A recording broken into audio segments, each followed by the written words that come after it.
time it is. After the roll call, we got to get into this right here.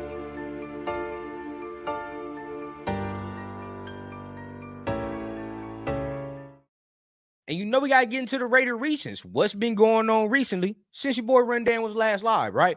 And like I said, the boys is touching grass now. You feel what I'm saying? Real football coming on. Like, look, no pads. We still shorts and shirt and helmet, right? But regardless, right? Plays being installed. You know, players already beginning to cement, you know, if they are going to be really, really competing for a spot. Like, this is real football starting to come into effect, right? So the Raiders started their training camp 2 days ago. On Monday this week, they started that training camp. And you know, there was a lot of things coming out day one. I want to address the day one things, and then we're going to continue, right? Some notable things that I saw. Devontae Adams not out there day one, right? And, you know, everybody that's in this chat, everybody that talk, you know, about this Raider stuff, where how we talk about it, we already know ain't nothing to trip about, right? Devontae not being out there day one means nothing, right? He was out there in voluntary workouts. You know, we saw clips of him before OTA started, so I'm not worried about that, right? Probably off to the side, getting some veteran rest or getting his body together. Not gonna trip about that. So anybody that comes in here talking about trade spec, dead that immediately, right? Okay, boom. Go from there. Colton Miller started off OTAs getting work on the side, right? And usually when you start off getting work on the side and you're not with the team and you're not doing team periods, it means you working through something, right? They trying to take it slow. They trying to see if your boy can work his way into the team period. So Colton Miller probably still dealing with some things, some aftermath probably last season. Maybe he tweaked some during the offseason, right? Working out. But regardless of it, right, he didn't start. Like I said, nothing, especially with the Devontae thing, right? Like, that's nothing to really trip about. This Colton thing, nothing to really trip about. You know what I mean? Everything's barely starting, right? Everything's barely starting. So not going to get too into it. What I really will get real into is what the coaches are saying, what the players are saying, the mindset, what some of the insiders are saying. Like, what's the mindset of the team, right? Going into it, you can tell, right? A lot of people have said the same thing. The mindset of the team is a complete 180 flip. Right now, you can say it's because Josh McDaniels and all that, of course. But at the end of the day, you can tell it's a hungerness, right? It's a hunger that's there. You feel what I'm saying? A lot of people, I mean, us with fans as well, we feel like there was still some opportunities left on the field, right? Right. If we could say it as fans, right, as Raider fans, and say, yeah, there's definitely some opportunities left on the field last season. You don't think the coaches and the players feel the same way? Guaranteed they do, right? If not, even a level more. So at the end of the day, them knowing that, it's permeating through the building, right? And obviously we know what type of coach AP is. He lets the players really lead the locker room, but you can tell they taking the bull by the horns, right, so to speak. And now you can tell it's being ran like this is a standard now, right? We work to this standard. We do not waver from this standard, right? And so long before Raiders training camps and all that, you see, like, it just seems like, it's not that much excitement. Some dudes might be there, but not really all the way there. You get what I'm saying? Like, I don't get that sense at all from no players whatsoever. Everybody's ready to get dialed in. Everybody ready to whoop some ass. And that's what I like to see right there, right? So from day one, you know, you can tell this, especially being around football a lot, right? As most of us are, day one, OTAs install, right? Real install, classroom work. You feel what I'm saying? So they probably in there in the classroom trying to install the offense, install the defense for some of the new guys. You feel what I'm saying? See how it translates on the field. As we continue throughout the weeks, we'll see it ramp up. Who will start to separate themselves? But day one didn't take too much out of day one. It was, like I said, it's learning, classroom work.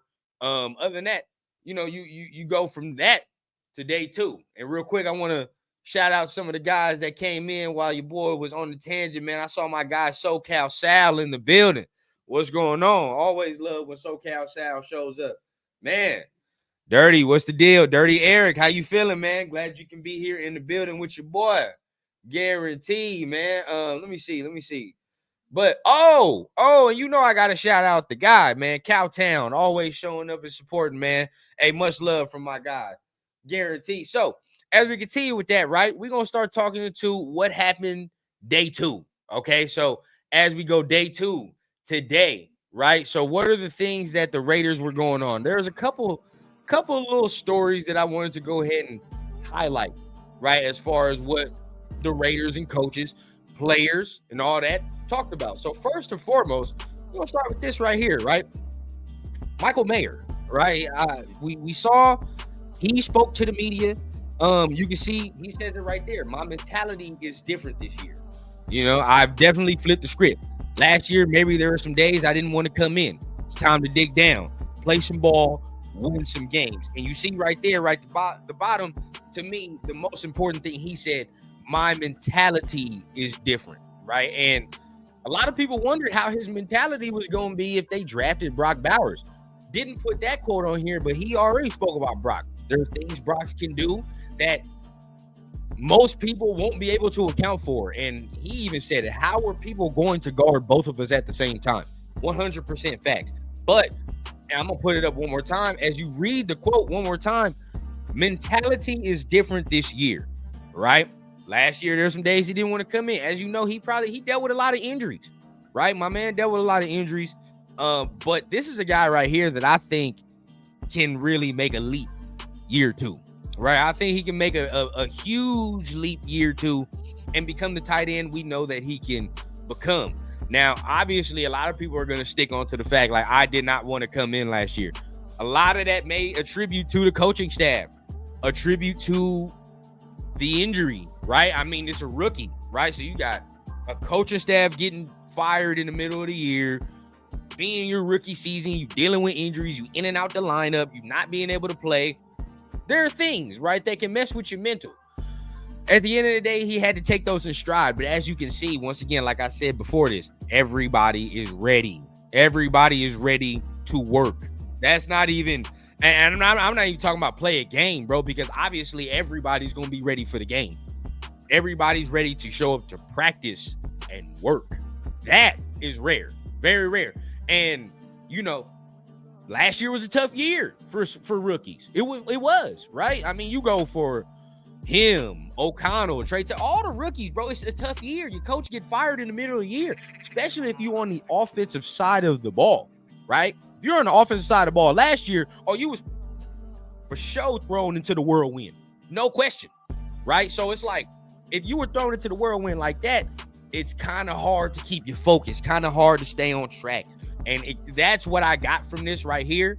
But, you know, just seeing all the quotes that Mayer has gave throughout the offseason, seeing all the quotes that, you know, he's gave since he's been back in the building.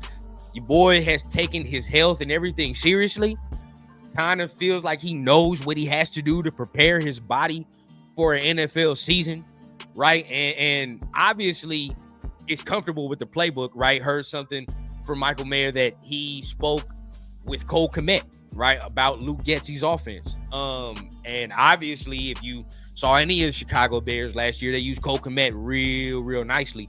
So he's obviously going to be comfortable with the offense. So, and the offense is going to feature a tight end. I expect a very, very good year from my guy. I do. I expect a very good year from Michael Mayer. And at the same time, I feel like he's going to take that leap. And, he's going to free up Brock Bowers at the same time, too. Like, the ability for them two to grow together, blossom together, is going to be real special to see, man. I mean, because at the end of the day, I'll continue to say it. Brock Bowers can do things that Mayer cannot do. Maybe he can do, but not all that well. And Mayer can do certain things that maybe Brock Bowers can't do all that well. So they kind of play off each other's skill sets. And I love it. I love it. So real quick, man, want to get y'all thoughts and comments on down below on what y'all think about OTAs, what y'all think about some of the players, man. What about Michael Mayer? How y'all feel about Mayer, man? Y'all think Mayer can make that leap year 2? I do. I think Mayer can make that leap year 2 and become that tight end that's a real reliable weapon, reliable blocker for us. But y'all let me know down below. Can Michael Mayer make that second year leap? Let me know, man. Let me know. My man Raiders Rebel says AP started that culture. He said at the beginning of the year, and the team was first allowed to get together in a meeting. If you don't love this shit, leave. We don't want you here. Exactly. If you don't love it, leave, bro. And that's how I'm feeling. That's what it feels like. It's what it feels like. Terrence says, I could tell when McDaniels was around, he was irritated with lack of involvement. With AP, he's ready to roll this season. Yeah, guaranteed. Guaranteed. Leo says, let's go Irish. And you know, Mayer is my guy. Leo's man. You know, that's a Notre Dame guy coming out. That prowess, man. My man Leo was happy, but I was happy with it too. And I know for sure Leo think he's going to take that second-year leap. I think he's going to take that second-year leap. And I mean, just how can he not?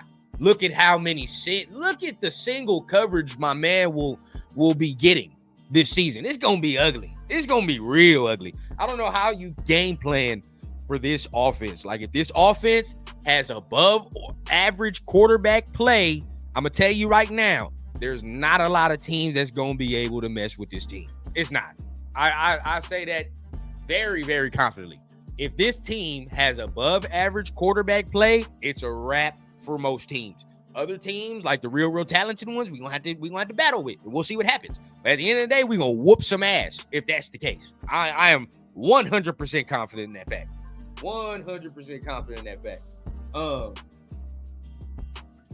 I'm sure he was talking about when Dick Daniels was coach, like everybody else felt. That's how I feel, right? A lot of people kind of got into the thing with Mayer, seeing that comment and saying like, oh, he didn't want to be in the building. Come on, bro. Most of us was talking like we wouldn't be in the building either. So it's like, come on. He's speaking truth. He's speaking truth. Now, and I thought about this, right? Y'all let me know how this feels. But now that the McDaniels firing and everything is more in the past, more focused on AP now, some of these players getting a little loose-lipped. You feel what I'm saying? They starting to get a little loose-lipped about what the fuck they really felt about McDaniels. And you can see it through when they just like speak freely. You feel what I'm saying? You got to really pay attention, really catch the quotes, bro. Like the players are starting to speak freely about what they felt. They may not say it outright. They still kind of do that little player speak. You got to decode the language. But at the end of the day, hey, like they starting to, you could tell, bro. They didn't want to be there, bro. They didn't want to play for that man. He might have been a cool dude, but the way he ran the ship didn't like. So, you know, there you go. Mayer being a true professional. Gonna ball out. That's a fact, bro. That's a fact. I mean, and Mr. Raider Nation, glad to see you. Mayer plus Bowers equals unstoppable for sure. And I don't even think he was worried about his job per se. To be honest, like I don't even think Mayer has to be worried about his job. Like I said, Bowers is a completely different tight end. Completely different. Like there's 12 personnel, we gonna live in it.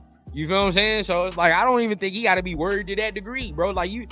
At the end of the day, just be the best player you can be. That's all we ask. Because if Mayer's the best player he can be, and if Bowers is the best player that he can be, well, then again, it's like, once again, we're going to live in 12 personnel. You know what I'm saying? We're going to live in 12 personnel. Mayer's competitive fire is lit. He's going to ball out. Oh, man. I can't wait, bro. I cannot wait. 2 Cents says, many gave up on Mayer, but believe he'll rise in his sophomore season. I don't know. And, you know, this is probably where I start shooting myself in the foot, too. But I don't know why a lot of people gave up on Mayer. Now, certain positions I have admitted to say, like, you don't get that much of a leash at certain positions. You just don't. I think that's a fact, right? A lot of people would say, like, nah. But in my personal opinion, not everybody's leash is the same at certain positions, right? Like, for example, shout out my guy Chris. We talking about Jacorian Bennett, right? He ain't got, there's no leash, bro. Like, you can't. He's playing corner. We're going to get fucking killed on that side if he can't get his shit together, right? Mayer, different story, right? Different story. I mean, you got Brock Bowers.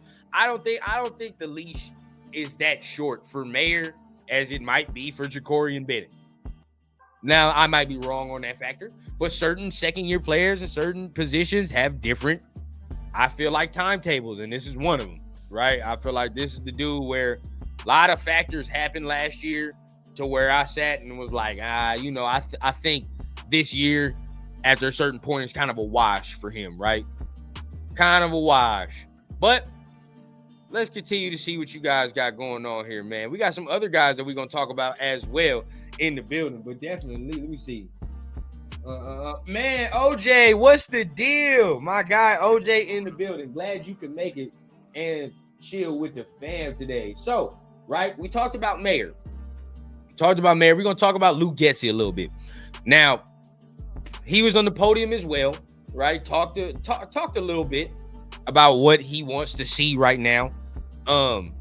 You know, he first and foremost talked about Aiden O'Connell, right? And talked about how he liked his willingness to learn, right? He liked Aiden O'Connell's willingness to learn. Has been around the building a lot, has really asked a lot of questions when it comes to learning the playbook and things of that nature. But, you know, like Getsy is giving the premier coach speak week one, right? Which is, like I said, classroom speak. He's going to give that learn and teach speak because he's not really doing anything right now as far as like it's real hard coaching. He's trying to install everything. You know what I mean? So there's only so much Getsy can say.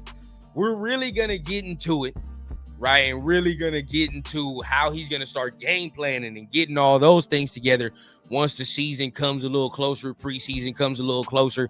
How is he going to game plan? How is he going to install certain things? But his offense is just getting installed right now, right? But what a reporter asked him was this the most talented offense you've ever been a part of?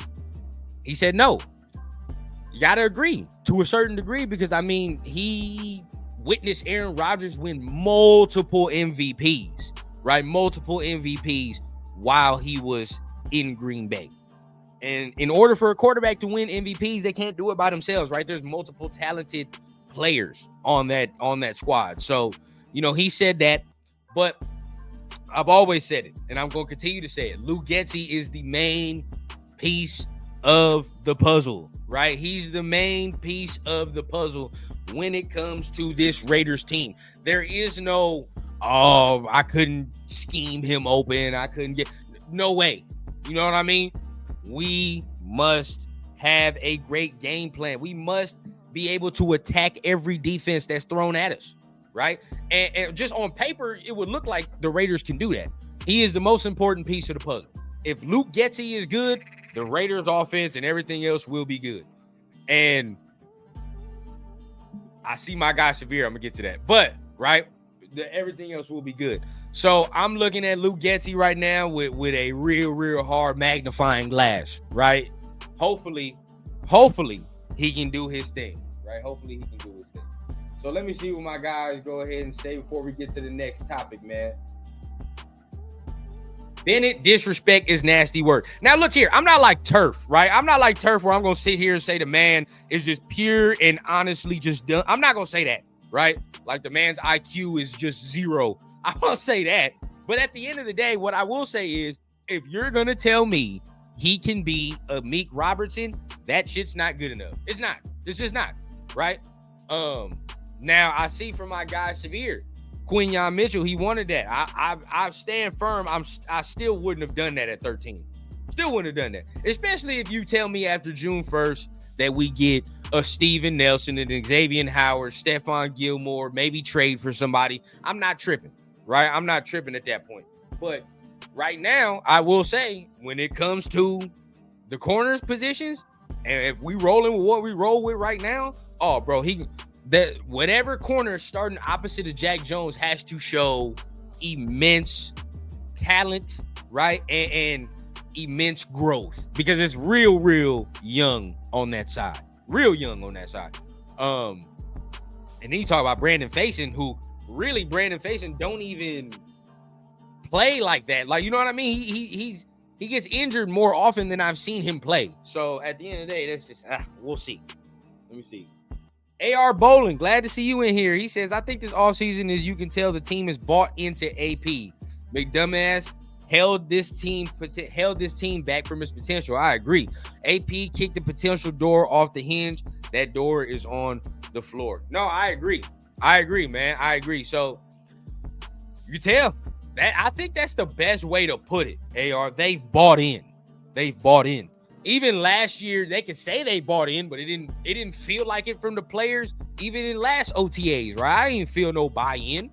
I didn't feel buy-in at all until this year. The whole McDaniels regime is just me trying to, you know, it's like when you double dutching, you know what I mean? And they got the two ropes and motherfucker just, you know what I mean, want to jump in. Like that's where I'm at. You feel what I'm saying? That's where I was the whole McDaniels regime, bro. Like I just don't know if I could jump in this motherfucker. It don't look safe. You get what I'm saying? Like this here, I didn't care if it was safe or not. If they was over there double dutching with chain links. I didn't give a damn. I'm going to jump in the middle because I trust AP. You know what I'm saying? Like, and that's where we at right now. That's how I feel like it is. So, perfect analogy, bro. They bought all the way in. They have bought all the way in. Charles, what's up, man? Glad you could be here, man. What's up, Rundown? We have really strong leadership. Better days are coming. I 100% agree. 100% agree, bro. You know, I think this is where the work starts. You know what I mean? The work is starting here. So, real quick before we move on to the next topic, because we're going to go defensively. But Terrence says, I think Getsy will do well. We can play to our strengths, cover our weak spots, wherever those are. And as we get consistent, better as season goes on with chemistry, we can try new plays and etc. Right. I hope for 100% fact that man can be the answer to the Raiders' problems on offense, right? And we all know what those problems are. Non-explosive plays, red zone efficiency. Like, you feel what I'm saying? Like, I swear to God, can I finally watch a Raiders season where the red zone efficiency isn't god awful? That's all I want. You feel what I'm saying? That's all I want. Can we please be more efficient in the red zone? That's what and for the love of God, where are the explosive plays? You know what I'm saying? Like, we haven't seen that in like 3-4 years. Where are the explosive plays? So these are the woes that he needs to go ahead and correct. Now, I know what he's going to try to bring to the table immediately, the running game, right? Some of that play action game, which I think was going to benefit tremendously with Aiden O'Connell, who I think is going to take that starting spot. But, you know, right, that's going to benefit him tremendously. So he's going to bring that. But we need to get those two areas that I just outlined corrected, right? Because that's really what's been holding this team back for the longest. You get what I'm saying? Like, for the longest, the Raiders have been held back by red zone woes and non-explosive plays. Now, let's see if we can go ahead and change that. So, continuing on the offensive side of the ball, right? I just wanted to bring this up real quick. If you haven't watched it already, go watch it. Aiden O'Connell's episode with Max Crosby on the Rush, right? To me, real great episode and insight into what and who Aiden O'Connell is, right? To be honest, if you go in there expecting hella energy, don't expect that. What I've learned is that even keel, mellow, calm person, that's who he is, bro. That's who he is, right? And shout out to my man Chris. He said, does he have the charisma? Does he have that to lead? Now that I look and really see how he talks, I'm talking about Aiden O'Connell, see how he talks, it makes sense for a coach like AP to like a guy like that, right? Because my personality is so strong. My personality is out there. I need a guy who in the huddle can give me this. You feel what I'm saying? And everybody will look at that dude and be like, bro, I'm here. Regardless if I'm mad, sad, happy, something good, regardless, right? We're going to keep it here. Because that's really the type of leader he looks like. You know what I mean? It's the type of person he looks like. I'm just even keel. You feel what I'm saying? Don't get too high, too low. And think about that, though. As a leader of the team, it's kind of what you want. It's a lot of strong-ass personalities in that locker room, bro. A lot of strong-ass personalities. It's not a bad contrast to see a guy that's kind of like, all right, no matter what happens, bro, you can always count on me to be at this pace, this level. You feel what I'm saying? I don't waver. And we talking about emotionally, I'm here always. You feel what I'm saying? Now you might see a couple of things. I'm human, but we keep it here. And I think that's real important for a team like this, ran by a coach like how we got. That's important. I think it's real important because Aiden O'Connell will be able to calm some guys down in a different way than AP will, right? Especially when AOC takes those reins. And that's the next thing I want to talk about, right? Another thing he said on Max's podcast that, keep this in mind, we've heard AP say it a lot. Vocal leadership, right? Vocal leadership. He said, even in the podcast, I need to continue to get better and know when to say things, when to be more vocal, assert my voice on the team. right? As the leader of the team, that's what he has to do. Even though he is an even kill guy, he still has to a certain degree. You're the leader, you got to know when to challenge, right? You got to know when to challenge your guys, or either you got to know when to motivate them. And sometimes it can't just be all actions, especially at that position. It's got to be words, right? So he said, I have to continue to get better at that, but he feels like he's gotten better at that. If you recall and recollect, AP talked about that early on in the offseason, right? Before we got into all this. I want Aiden to do this. I need Aiden to be more vocal. I need Aiden to be more of that vocal leader and to show people and to maybe getting somebody's ass a couple times. Seems like he's understood that message, right? Seems like he's understood that message. Will it come into fruition?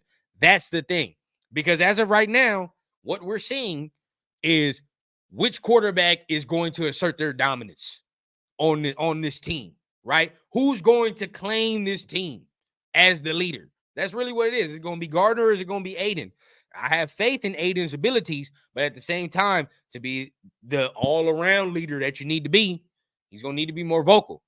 If he can do that, you might be seeing everybody start to buy into that mustache, right? Everybody going to start buying into the mustache. Sooner or later, see a couple people, a lot of us already bought in, right? Shout out to my man Turf. Shout out to my man Cowtown, right? A lot of us already bought in. Some of us still need some convincing. But as we continue, this is why I love that real football is here, man. As we continue, man, we are going to see more and more of who separates themselves in that quarterback room. And that's going to be real fun to see.